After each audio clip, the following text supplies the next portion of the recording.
Subscribe to my channel before we begin. I used to believe marriage meant two people truly moving through life side by side. No audience needed. But on the night of our 10-year anniversary, I learned something painful. Sometimes your partner still holds your hand, only so other people don't notice they already let go. The living room was warm under the soft amber lights. Friends were laughing, sharing old college memories. I spent weeks preparing everything. Her favorite wine, her favorite band playing quietly, the same lilies from our wedding day. I wanted her to feel special. I wanted her to remember us. She looked stunning in that midnight blue dress. When she smiled at other people, she lit up the room. But whenever her eyes met mine, the light died. It had been fading for months.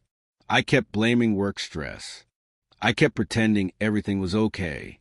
As the night went on, everyone kept saying we looked like the perfect couple.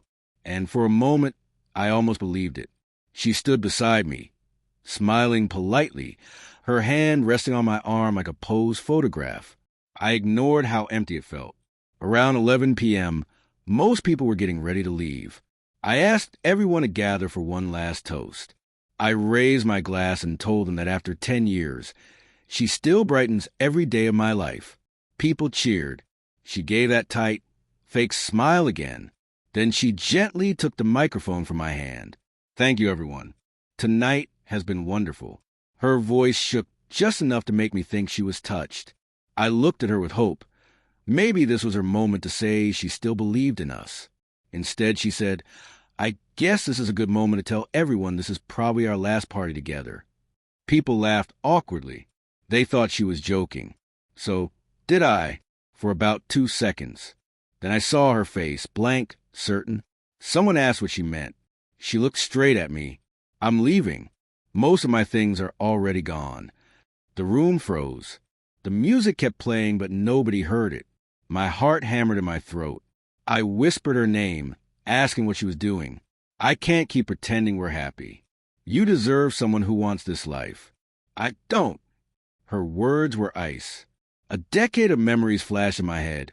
Our first date, our first apartment, every promise we ever made. I wanted to shout. I wanted to ask her why she chose this moment to destroy me, but I couldn't speak. Someone finally shut off the music. All the celebration evaporated. People just stood there, unsure whether to leave or stay. She kept talking, calm, controlled. I didn't want to do this privately because I've been lying publicly for too long. You deserve honesty, and everyone needs to know this isn't your fault. That wasn't kindness. That was her exit, clean, guilt-free. She didn't look like my wife anymore. She looked like a stranger who had rehearsed her freedom. Ethan's hand rested on my shoulder, like he was trying to keep me from breaking. I still couldn't move. I just stood there with a glass in my hand. As the woman I planned to grow old would explain to a room full of people that love can quietly die. She put down the microphone. Silence. Then she picked up her coat and walked out. The door closed behind her, loud and final. For a long moment I couldn't breathe. I stared at that empty doorway, praying she would walk back in and say she didn't mean it. She never did.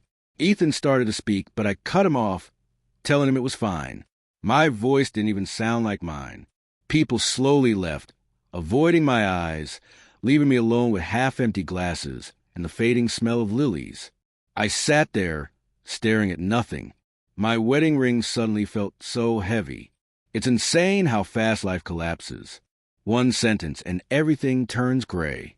Around 2 a.m., I walked through the house, our house, and realized it wasn't ours anymore. Half her clothes gone, her side of the bed empty, her perfume missing from the bathroom shelf. There was a note on the counter. I'm sorry I couldn't tell you sooner. I didn't want to ruin the party. I laughed, not because it was funny, but because the pain didn't even feel real. The next morning, sunlight hit the same spot she stood the night before. Nothing looked different. Everything felt different. Friends sent awkward messages. My mom called. I told everyone I was okay. I wasn't, but the silence she left behind felt more honest than the pretend silence she gave me for months. Weeks passed. The lilies died. The photos came down. But that night still plays in my mind like a movie I never auditioned for. People ask what I'd say to her now if I could. I think I'd say, thank you for ending it before I forgot how to feel.